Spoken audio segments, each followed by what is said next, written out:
an Unspoiled Network podcast. This is Spoil Me, covering Fleabag Season 2, Episode 1.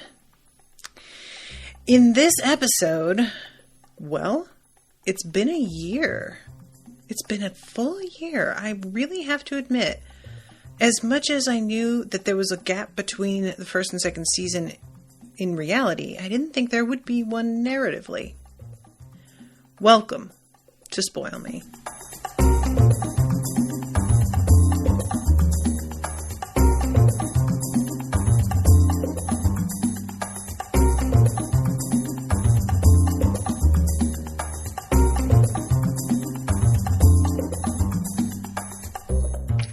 Welcome to the show, everyone. I am Natasha. Thank you very much to Bert for commissioning this episode. What's up, Bert, if you're out there?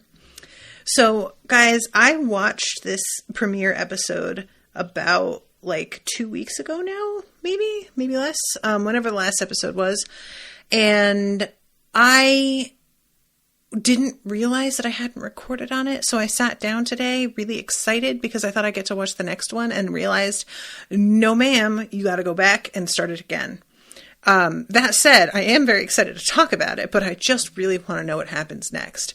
So, the first thing that we're going to need to address is the wild stains and claimants that I made. The wild claims and statements that I made about how I would never, ever be able to forgive Claire. Now look, I'm still not forgiving her. I would like you all to know I don't forgive her. Not yet. And I reserve the right to maybe never. But there was an energy at the end of this episode that really deflated my outrage and made me kind of go, oh God, okay. Because the thing about really good writing and really good acting is that you could read in a script that somebody gets forgiven after doing a certain thing and you just don't see it. But when you watch it happen, you're like, oh, I get it. And that's what happened here, is that they are both such great actresses with this chemistry between them that is just chef's kiss. That I think other actors or a script written at all differently, and I would just be like, what the fuck? We're just supposed to forget she did that shit? But the way that this goes, a part of me was like, oh God, fuck, I can kind of understand just wanting to move on after this. It's such a perfect storm of awful shit that outweighs everything else that I was just like, you know? Because, I can deal with a character not making the decisions that I would make if I at least understand why they made them. But there are so many times where I'm like, I'm sorry, I can't relate at all. This is just so alien, all of this behavior. And Fleabag's behavior is very understandable and pretty good. So, like I said, we start off this episode with the information that it has been a year since the last episode, the finale. And it opens with her standing at a sink in this jumpsuit. And I have heard, independent of the TV show, about this jumpsuit. That's what an impression on the zeitgeist this jumpsuit made. I had multiple friends talking about it in separate posts on my timeline, sharing links to jumpsuits that were similar. I think there was even a Reductress article about how to be happy even if you don't have the jumpsuit from Fleabag. It was like that. So I got pretty excited to be like, oh, here it is. So yeah, she's wearing this jumpsuit and she is wiping blood off her face at a sink that's in clearly a really nice restaurant, and turns and hands a woman who is sitting on the floor, also bloody, a wet towel to clean herself up with. And you hear somebody knocking on the door And she, like, you know, calls like that she'll be out in a second. And then she turns and looks at the camera and says, this is a love story. And then we get her saying, you know, when you've done everything, when you've been all, and we see that she's been exercising, she's been eating better, she's been restraining herself from drinking too much, and did not have sex with a toxic arsehole guy. And I love her going, no, and running away, and him yelling after her, can I at least go down on you? I don't know why, but the fact that she said no in the same way while still running. I love a good no and running. If you guys haven't seen Hustlers, you should. It's so good. And there is a running and a no, like a very petulant kind of no. And I have seen that movie 3 times now, and I never don't crack up. I know it's coming, and it doesn't matter. The delivery is so good, and it's so hilarious to me. And she says, when you've done everything and you feel great, you're not even thinking about Boo. You don't even think about, what's his name, Martin, trying to kiss you. And even though your sister still hates you, you're pretending to be friends because your dad is. And we see a moment of the two of them holding hands at his graveside. And I got so excited. I mean, I ended the last season with like, I want him to be dead. I would like him to die. And I thought I got my wish, you guys. I was so excited. But no. Nope. She says, I'm joking. He's just there. And it turns out that he is engaged. So I think I went back and forth a bunch of times, like not remembering whether he was actually married to their godmother. And it turns out he's not. And the speech that her dad gives is, you guys, it is so beautifully done. It really is. It's like, you know, you get the gist. Like, it's not like he doesn't communicate at all, because he does get across what he is trying to. But it's remarkable to watch somebody who is so incapable of expressing themselves in a meaningful way. And the actor makes it feel very natural. You know, like somebody else might play this and it would feel very stilted and silly. But when he is doing this, you really, like, you're frustrated, but it feels like this is actually happening.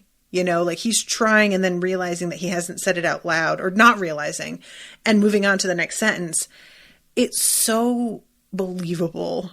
And I found it weirdly, like, it was moving in a way that other times I have found him just incredibly frustrating, because while I do believe that they are part and parcel of the same thing, which is that he is emotionally repressed and doesn't know how to deal with his daughters and is sort of in avoidance of that, I think there's also a bit of perhaps like a mental thing going on there where, like I said, he thinks he said a thing out loud or considers it good enough to be said.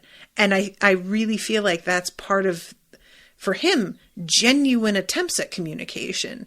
So, you know, previous season, there has been a lot with him that I just got enraged by, and I stand by absolutely all of it.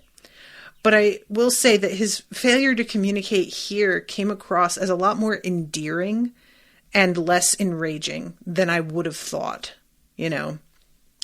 So, and this is when fucking Marvin shows up. Martin, sorry, I keep calling him Marvin. I knew the instant he showed up that he was drunk, which again, the acting in this show, I knew he'd been drinking. It was just immediate. You're just like, okay. So when she says a few minutes later, we haven't been drinking, I was like, maybe one of you hasn't, but that motherfucker is drink. Yeah, that's fine. So he acts this so convincingly that either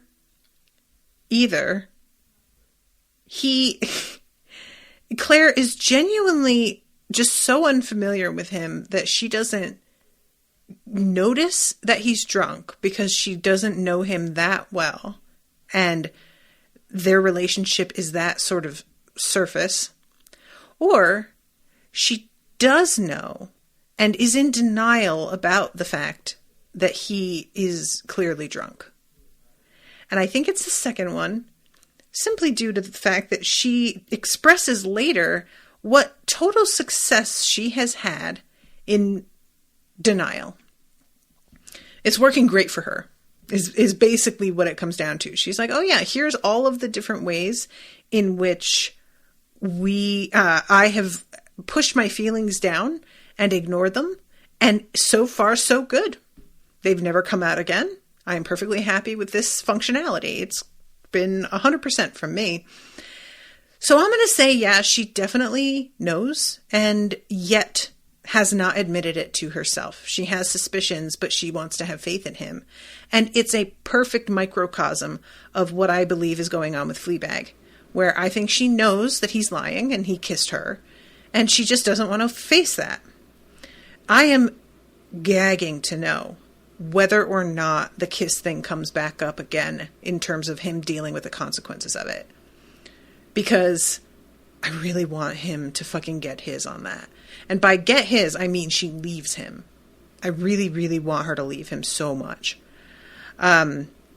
So let's talk about this fucking dinner. Because, you guys, Moriarty is here.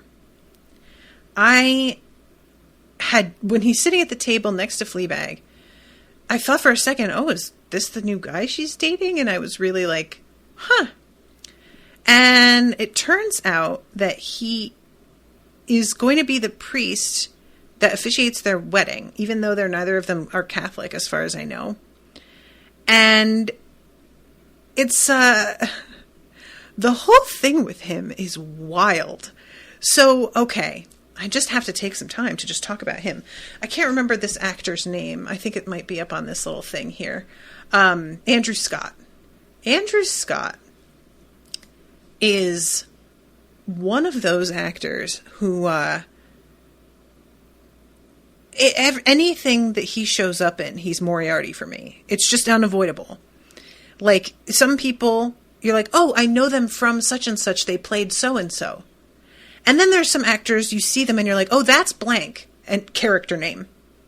And he is that for me. Oh, it's Moriarty. Right away. I think it's something to do with the eyes.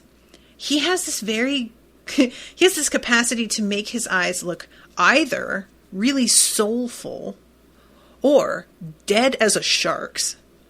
And I think that he just did like the dead-eyed psychopath with Moriarty so well that I can't get past that anymore. How like his expression, it was like he was smiling and joking around because that's the way his character was, but there was no actual joy behind it. There was no glee. It was him weirdly like playing a part for his victim's sake. Like, it was odd, and it was very effective. So, and just, guys, no, you won't. Like, that has been in my vocabulary for years now, and it will never go away. Anytime I want to say, no, you won't, I say it like that, because it's just, that's it. So he turns up, and my immediate reaction was, oh, it's Moriarty. Oh. And I was just like, who is he going to be in this? And am I going to be able to let myself believe it? Because I am just not sure I can let him be anybody else for me. And then we begin to get little bits of him throughout the episode. First, he swears a lot. And there was a part of me that sort of thought the he swears a lot part was going to come across as him trying too hard to be the cool priest. But instead, what we are eventually shown is that this is a priest who has had a hard time, who comes up like from a mess of a family and is not afraid to tell people about that and is extremely honest in a way that most people aren't. And the swearing is simply a byproduct of being unwilling to lie about himself or how he's actually feeling, which I find really compelling. There is a type of person that swears a lot and it feels like affected, and that's not it. And there's this excellent moment where he goes outside and Fleabag's already having a cigarette, and he asks if he can have one and starts to ask, so does your family get together a lot? And she immediately just walks away and doesn't even say a word. And he just sort of like half shouts after her, well, fuck you then. And she turns and looks at him like in shock for a second and then beams at him for just a second before she turns and goes inside. And it's so good. I have unfortunately got this same sort of reaction to dudes who like decide to be aggressive isn't even the word, but just be really fucking straightforward with me. And I think that I've talked about how that was part of what drew me to Owen. Was there were a couple times where I didn't even realize I was doing it in the moment, but I was like low-key emotionally manipulating him.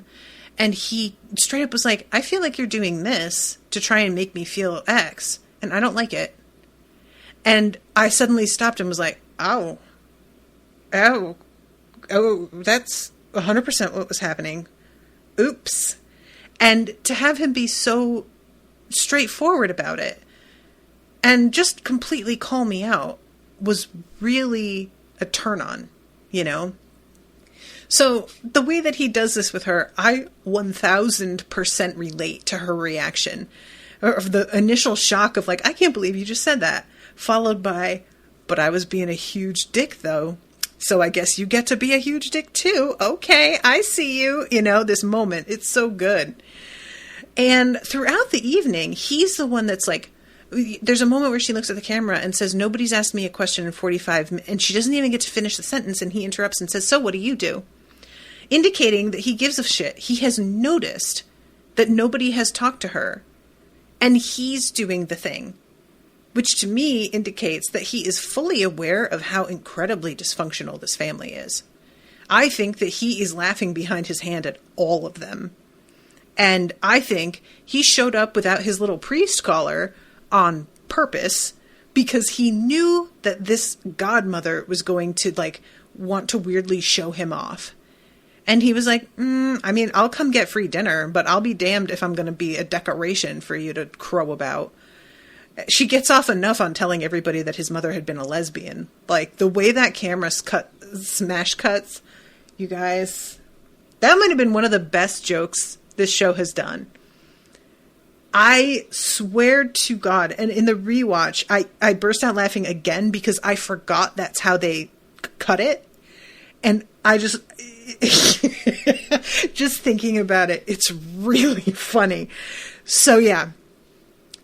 Very good. I just love it so much. I think that I have really grown to appreciate the power of editing after watching so much TikTok. Because there are people out there whose content is fine, but not anything amazing. And then they'll edit it together into this thing that you're like, this is the most hysterical thing I've ever seen. And likewise, there are people out there who are really funny, but don't quite do it. And it's because they're not as aggressive with their editing. And so it's a different type of humor, you know? I often think about that with my show because I don't edit very much. I edit together in order to make it listenable. And that's as much as I mess with it. And I've often thought about what it would be like to heavily edit and cut together something that's more for the effect than the conversation.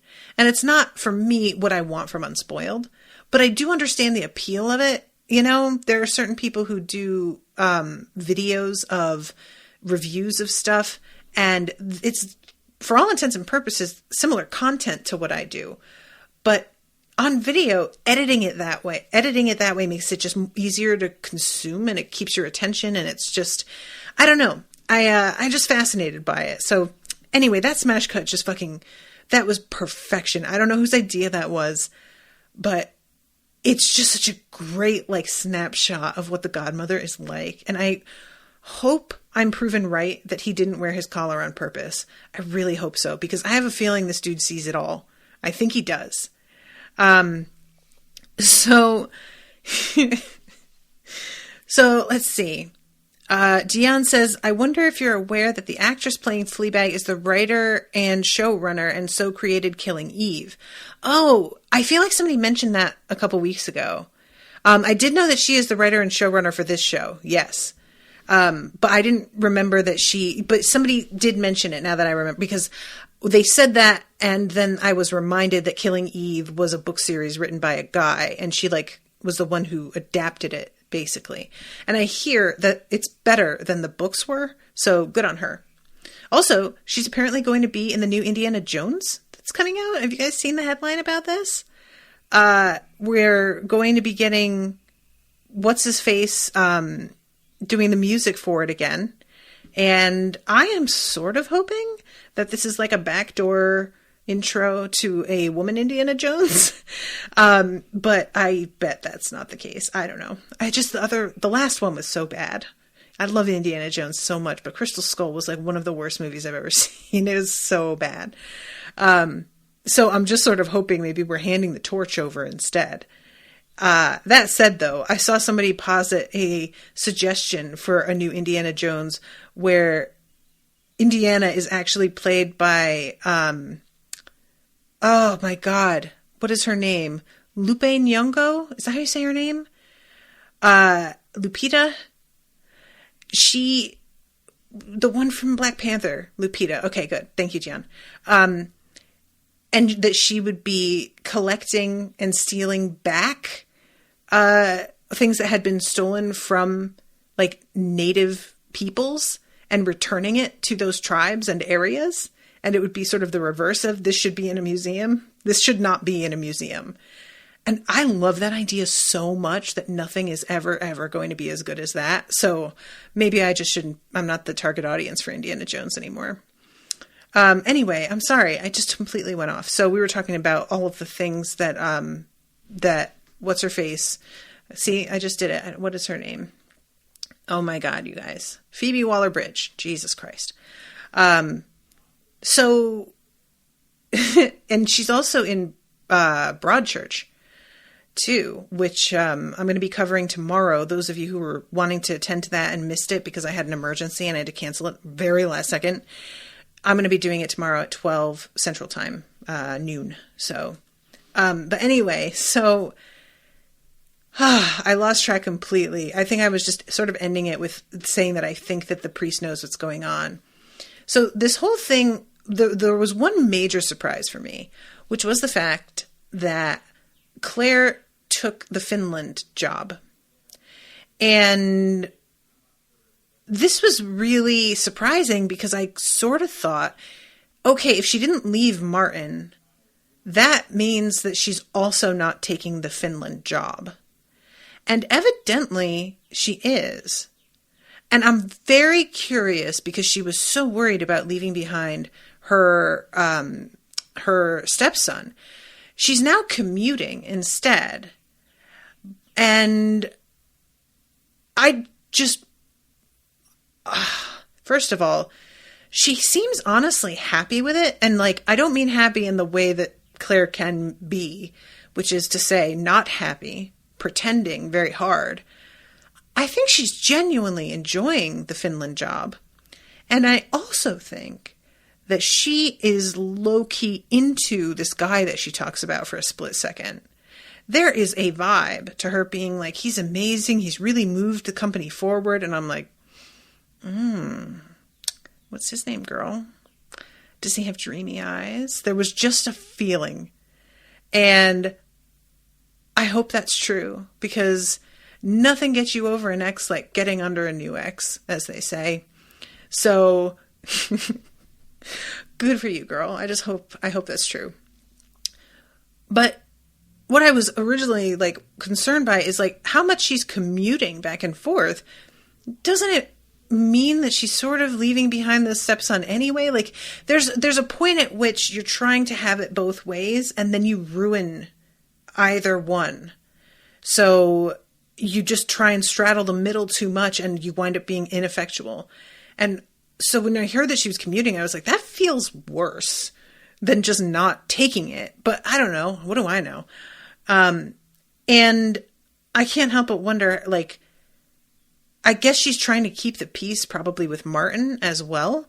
But he is so not worth hanging on to.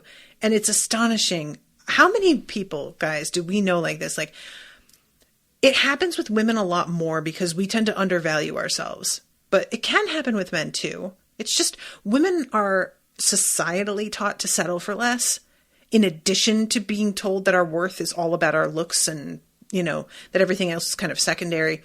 So overall, we can be a lot easier to manipulate, both because being not beaten is seen as like, oh, I got a great guy. And we can be afraid that like nobody else is going to want me. I'm not going to go out there again and try and figure this all out again. That sounds exhausting. But a very capable, successful, attractive, talented woman being with a piece of useless detritus is such a common tale. It's really remarkable how many women I have known personally who were astonishing, so successful, so brilliant, so organized and in charge of their lives. And then I would meet their significant other and be like, what? And it was a combo of them just being somebody who seemed to have no ambition of any kind and not seeming to consider her in the same light that I did, which is respectfully and with admiration. It was like these men were too stupid to know even that they had really landed someone amazing, which is probably true. That's probably exactly what was going on. But I will be honest, y'all. This dude, it's just such an effective story because we've watched this happen with women who deserved better, who could have had better. And it's been deeply frustrating, infuriating, depressing, and you just want to slap and shake them. But unless somebody is willing to look at their reality and see themselves for what they're worth and see the truth about the person they're with, you can't convince them. You can't tell them, you deserve better, get out of this. They don't believe that. They don't even understand why you're being so mean. You don't know him that well. You don't see him behind closed doors. He's not like this. He's really sweet to me. It's not like, I get why you don't like him. Cause I know he can sometimes be kind of a dick, but with me, he's not like that. It's just different. You just don't know him that well. Girl. Yes, we do.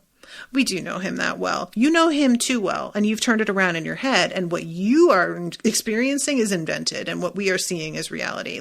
Honestly, that is often the case. You are just too wrapped up in it, and it's just so hard to continue watching somebody in that kind of scenario. So it's really incredible what winds up happening with him. So first of all, he has the absolute unmitigated gall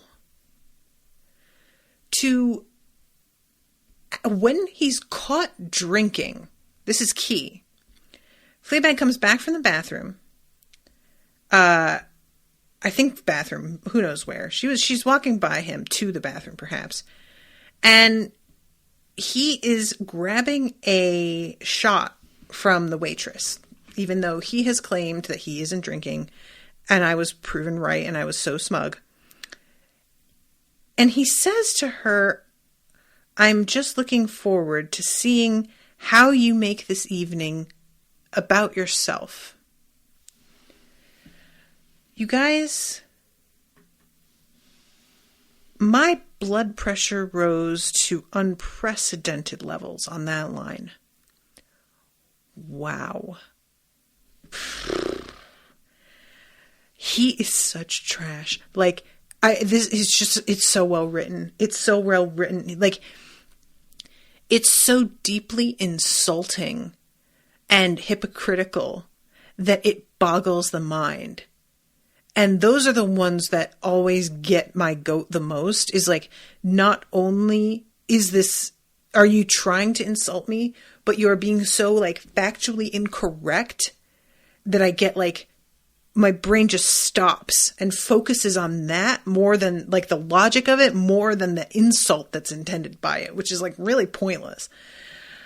And I can't tell you guys how delighted I am by the fact that he gets decked in the face. And even more than that, even extra, is the fact that after she punches him, Fleabag reins up and starts to try again. And he stops her and gets her in the face, but she wasn't just going to stop with the one punch. It wasn't like she punched him, stopped in horror and was like, I can't believe I just did that, and got out of the way. She punched him and was like, oh, and here comes another one, motherfucker. And I was like, oh, yes, yes. Oh, she's beating him up and doesn't even regret it a tiny bit. And I am here for that energy, girl. I wanted her to keep going. I was so mad that he got her in the face because, like, I just wanted her to get to wail on him. I really did. And I'm glad that it didn't happen, because it would have made her look truly like the bad guy in that scene. I think that as it stands, it could easily be spun to make her the bad guy, but that, like, I feel like he made enough of an ass out of himself that people probably understood what was going on there. And I'm just super into it. Like, I choose violence all the time. That's always like in my head. So I'm very excited to see it play out on screen. So what the reasoning behind her getting so amped up about this, though, is because it's not even just about her. And that's what's so beautiful. She doesn't just punch him because he insults her. She punches him because he indirectly insults her sister. And I love that she's still protective of Claire, even though they're on the worst terms right now. And it just was very heartwarming to me. So Claire keeps saying things about, she says something about how just putting pine nuts on your salad doesn't make you a grown-up. And Fleabag stops and stares at the camera and just says, it fucking does. But she talks about how, like, you have to face the consequences of your actions. I truly believe that it's the only way to happiness. And Fleabag says, perhaps happiness doesn't come from what you believe, but who you believe. And that's like as close as they get to the actual topic at hand. At that moment, Claire stops and says, fuck, and gets up from the table. And I thought she was responding to Fleabag. That it was like her, like, excusing herself because she was upset and she was going to go into the bathroom to do a little bit of that bottling up she was discussing earlier. But it turns out that she felt herself start to bleed, and she goes into the bathroom because she's having a miscarriage. And they had talked earlier about part of the reason why they weren't drinking was she was trying to get pregnant again. Or not even again, trying to get pregnant. At which the godmother makes this mystifying comment about how she just assumed Claire couldn't have children. Do you know why I love that line, you guys? I love it because it's like, it's meant to be an insult, but betrays the, like, deep ignorance of the person saying it. And it's completely illogical. It's sort of this trifecta. First of all, what do you mean? I just thought you couldn't have children. You seem so, is like what she says. Seem so what? Do you think just being uptight means that your vagina slams shut and nobody can fuck you? Like, why do you think that's got anything to do with being able to have children? Like, just her cervix is so tight that sperm can't fit because she's just so uptight. What are you even talking about? And then, so it's that, like, just complete lack of logic. But then there's a feeling of, like, I'm trying to insult you because there's something about Godmother and her, like, over celebration of sexuality that makes me think that telling a woman that, oh, I just thought you were barren, that she would see that as, like, a devaluing of that woman. And I say it this way because plenty of people can't have kids, and that is not any sort of actual value judgment. But unfortunately, societally, it often is seen that way. And I could definitely see Godmother being somebody who's, like, progressive in a lot of ways and then really fucking, like, old-fashioned and shitty in other ways, and intending an insult by saying that. And then there's, like, what? Why have you ever even thought that? Like, where did that even come from? You know, I just, the whole line, it's so mystifying. And I have been on the receiving end of comments like this myself. I think a lot of people have, where you're insulted and then you kind of feel like you shouldn't be. And then you are like, no, I should be because that's how they meant it. And you go through, like, this sort of circle where you feel almost gaslit by yourself. Because you think, am I overreacting? I have to be. No, that's how they meant it. That was fucked up on purpose. And you just kind of talk to yourself about it, you know? So I feel like Godmother's, like, just the perfect person to deliver a line like that you would sort of obsess over but never bring up because it was so indirect.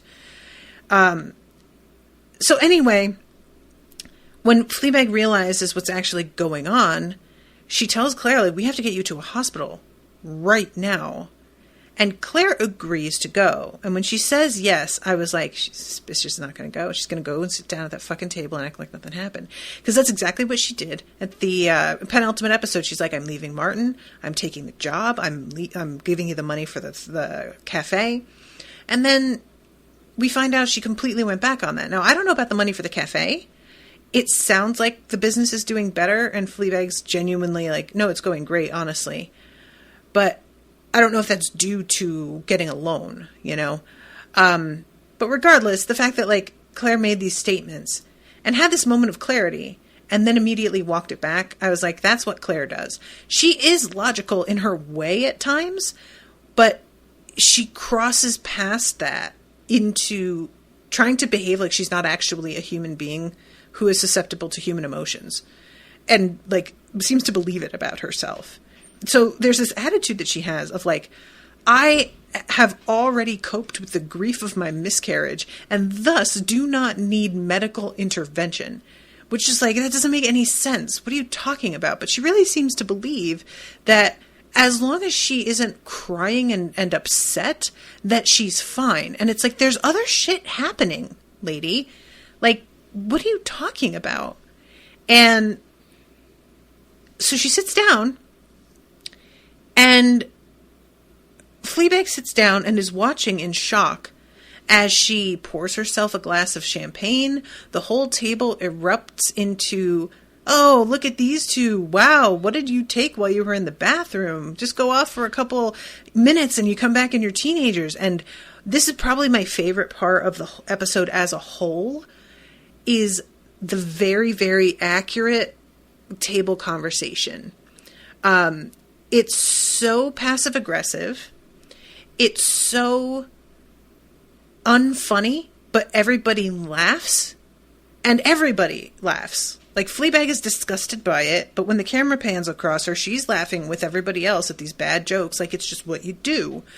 And just how uncomfortable it is, but then people make a joke to, like, lighten it, and everybody seizes on the joke more than it deserves because they are just desperate to stop it being uncomfortable, you know? It's just really, it's really true. It's a very, like, good depiction of people getting together and wanting to relate and not really being able to in any genuine way. And I think a lot of people feel this way about their families, especially, that they just can't really be themselves. And so it turns into this weird stilted thing where you both are aware that you're each not being completely honest with the other. But neither of you is actually interested in honesty because you each know that's not the deal between you. So just these very surface level interactions, the like poor commentary and just the general sense of like really basic material, you know, that kind of thing. I really felt like they did an amazing job writing the script, and everybody's acting was perfectly on point for what an evening like this is like. It looks from the outside like it's an effortless, elegant gathering of people who have money enjoying a celebration. And inside, nobody wants to be there. Nobody was excited to come. Everybody is longing to go home. And as soon as they are in the car and out the door, they are immediately going to say something like, I can't fucking believe blank, blank, blank. That's everybody in that fucking party. Except for maybe the priest, and I don't know. He gives Fleabag his card after she comes out of the bathroom at the end and says, if you ever need somebody to talk to, and I'm so curious, like, do you mean as a priest? Or do you mean, I just saw what a complete nightmare your family is, and obviously you're aware of it, and I'm sure that gets frustrating, so here's my card if you want to talk about them, because they're a nightmare, and I also have a nightmare family, so I just figured that I'd probably be good for that, you know? I don't know. But either way, the fact that he gave her his number, it's so hilarious because if he were any other guy, it would just be like he was coming on to her. And I'm sure there's a part of her that sort of wishes that's what's happening because later on, her and her sister commiserate in the cab on the way to the hospital about how the priest is super hot. I don't find him hot. I'll be honest. I think because he played such a psychopath as Moriarty, it just completely stuck. And so I cannot, it's not even like he's not attractive, like empirically. It's just completely not there for me. He's also a little short, and I think that's part of it for me as well. But it's hard to compare him to Phoebe, who is like 7 feet tall. So that's probably not fair. But anyway, so I can't wait to see if she reaches out to him next episode and what that's like. Because she said at the beginning of this is a love story. So I'm like, is it a story about her and him getting together? Because he's literally a priest. But that doesn't mean it's impossible. It just means that it would be a difficulty. And I sort of want it to not be because that seems so obvious out of the gate. But also, he seems enjoyable. I don't know. I mean, she said she's been doing all of these things to care for herself over the past year. A year's a good long run. She probably is ready for an actual relationship by now. I can understand not really being excited about it necessarily because when you've made a lot of bad decisions in a row, you grow to not trust yourself. And that's understandable. But, yeah, I'm just sort of, it may be a love story that isn't even between her and anybody. It might just be from the outside, but I don't think so. So, okay, there's so many things that I want to, like, little moments that I want to talk about in this. Oh my God, somebody mentioned it and I forgot to say anything. Miss T said, I love how they all thought she was a lawyer, the thing with Claire. That was a really good joke. I haven't run into this because, like, everybody that I have been close to in my life has had a very easy to understand job in like a sense of it being usually blue collar and something that's very specific. But I could definitely see how white collar jobs, you're just like, I don't know, they're some kind of accountant. And then you find out they're a lawyer, not an accountant, you know, like just things like that. So everybody thinks that she is a lawyer. And she even has to say, I went to business school. And nobody at that table seems to even like believe her, you know? I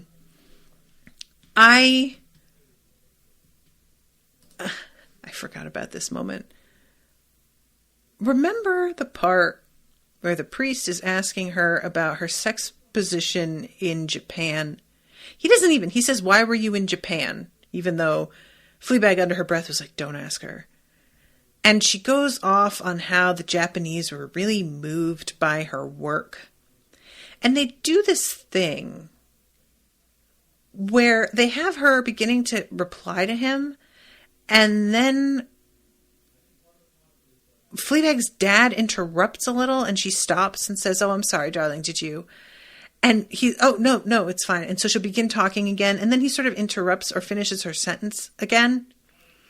And it's such a weird moment that I don't really know how to interpret what was going on there, because he doesn't usually want to talk, it doesn't feel like. So him choosing to sort of like step in and try and talk over her about her own project, it feels a little out of character. And it also, I mean, obviously her deal is wanting to be the center of attention at all times. That's like her favorite place to be. And I say that as somebody who also loves that. So like, don't get me wrong. I'm not even trying to say that this is some shit as a personality trait in general. You just got to like be aware. And she's not aware. The whole thing with their mother's, memorial she tried to make about her and her ex, like just weird shit, you know? But obviously she's relishing telling this priest about the sex position and it being all about her. And so every time her husband-to-be chimes in, she is obviously so irritated by it, but also trying to put on this like front as if she's welcoming his input to the conversation, even though she wants him to shut up so bad.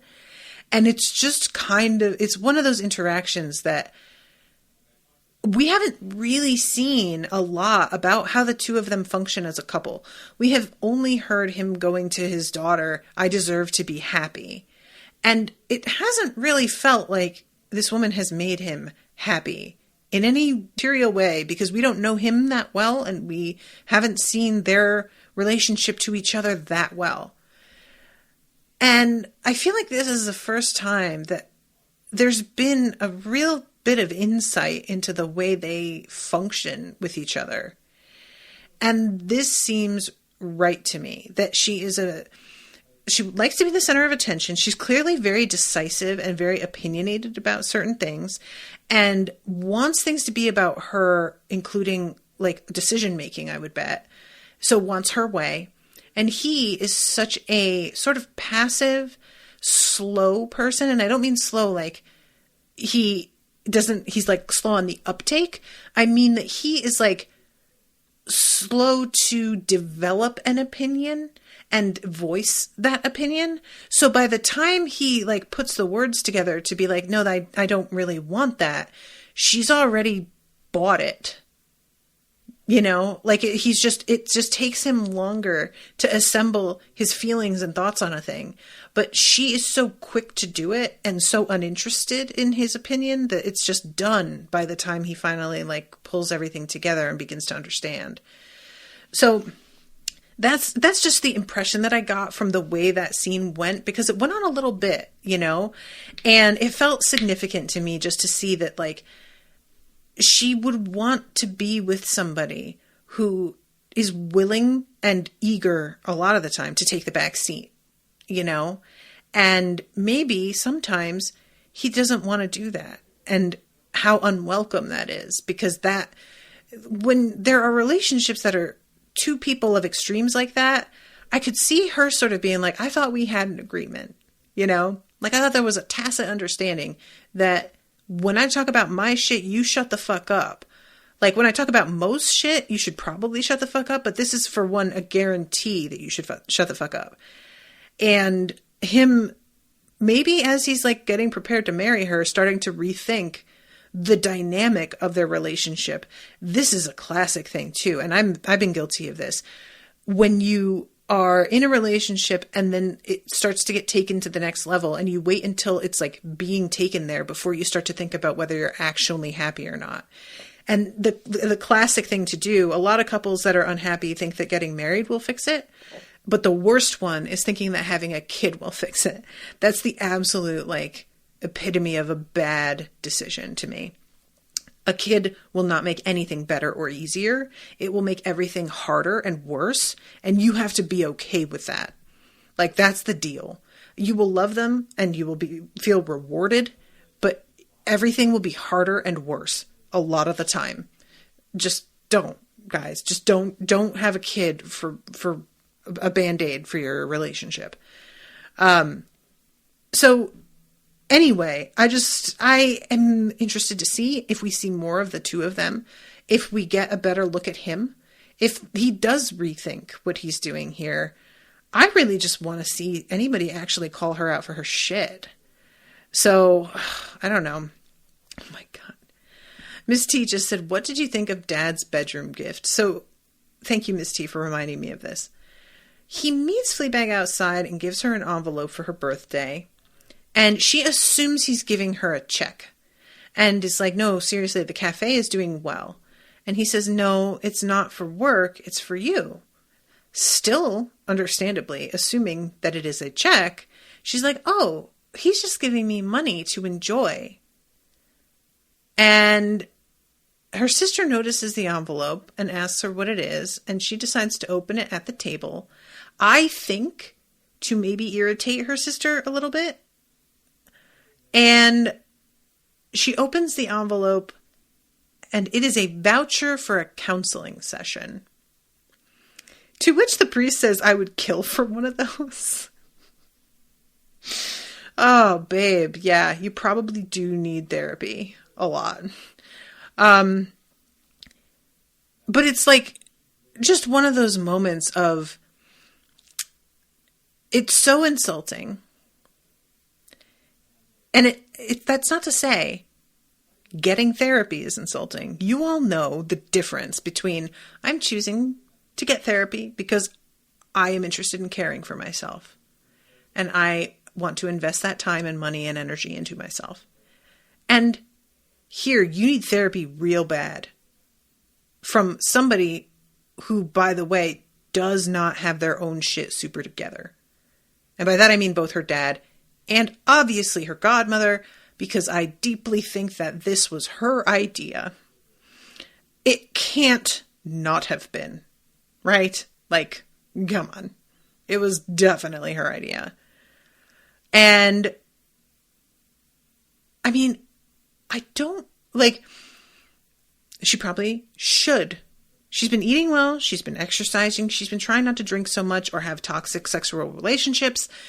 All well and good. Next step should be therapy. That's true. But, and he gives her this and asks her, like, he says something like, you're not being naughty.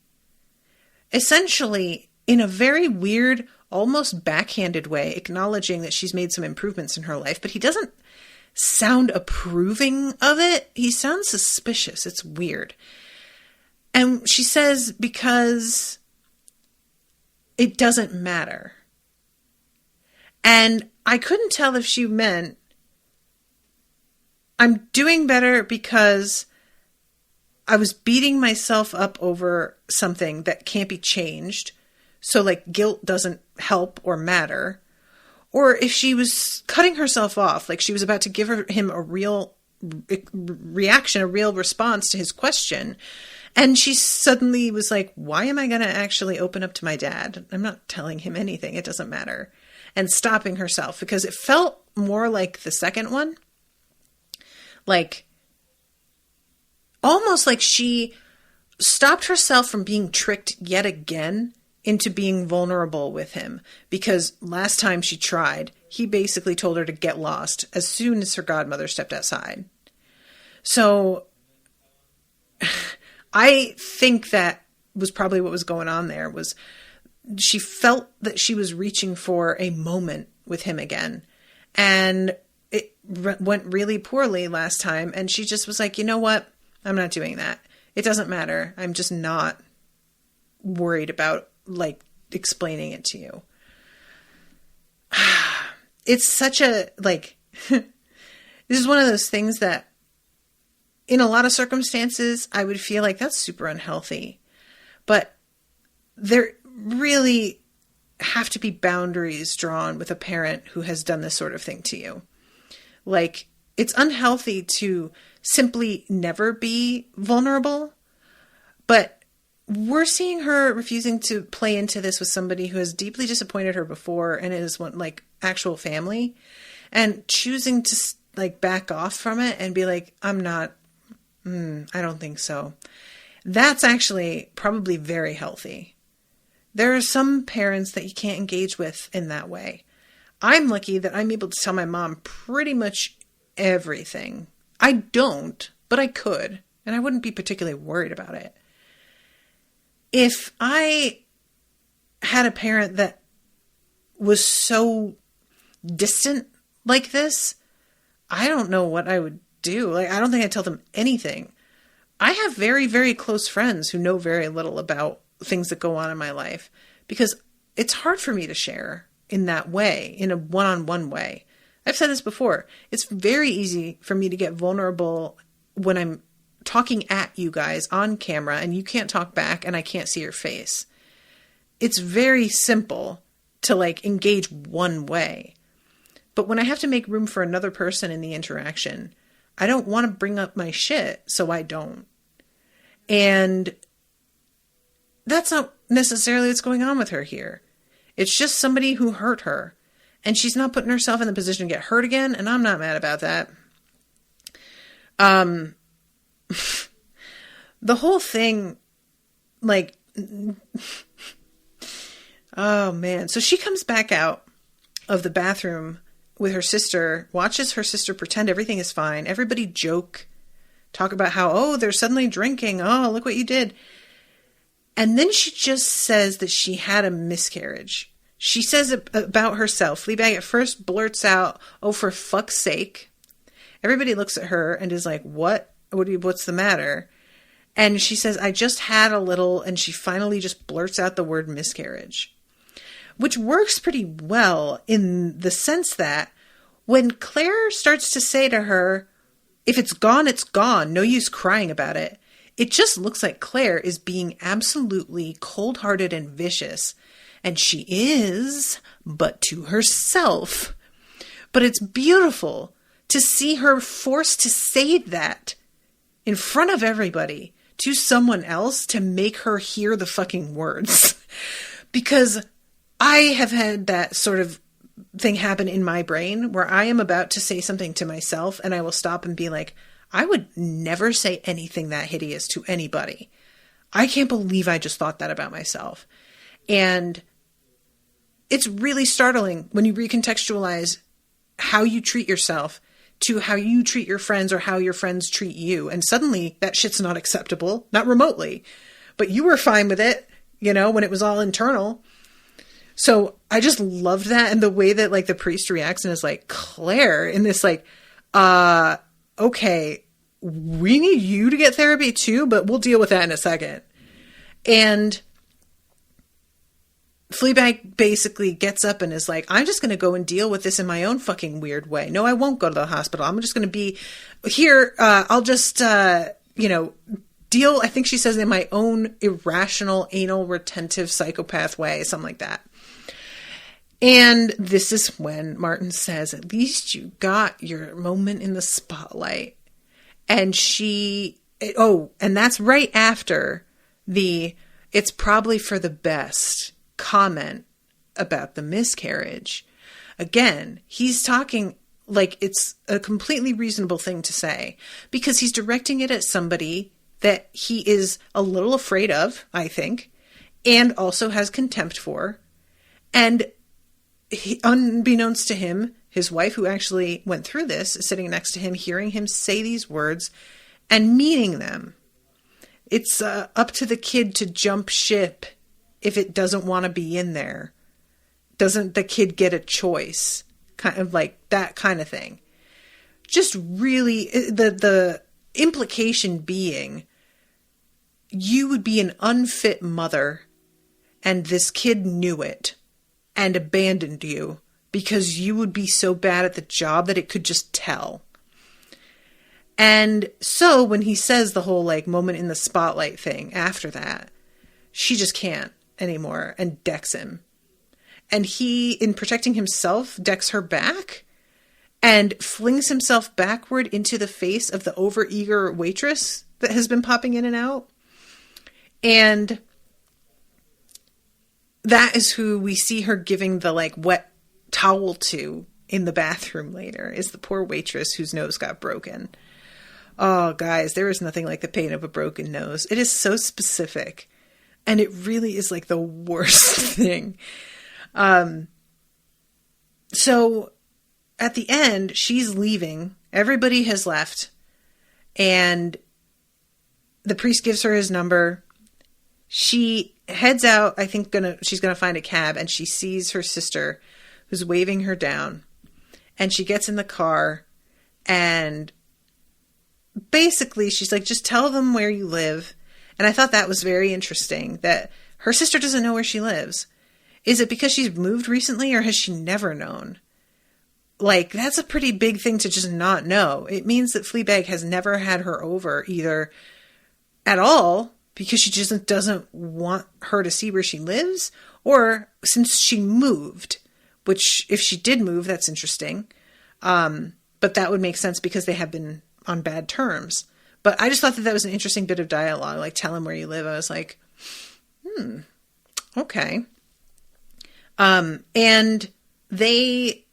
she leans forward and tells the cabbie nearest hospital, and her sister gives her a look like she's annoyed, but also kind of grateful that she's still concerned, you know?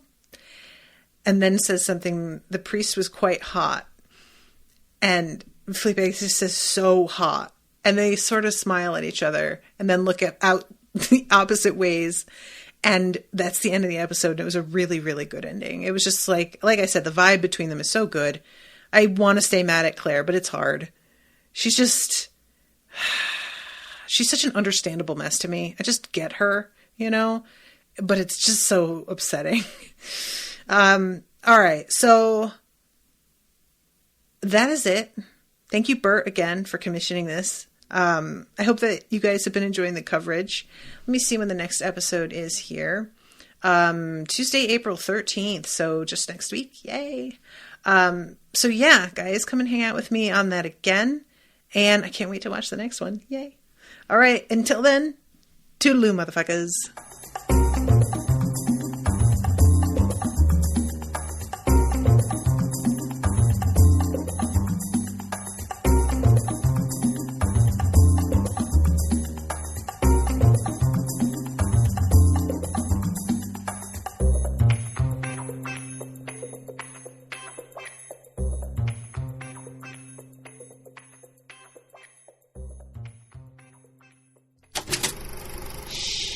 That was an Unspoiled Network podcast.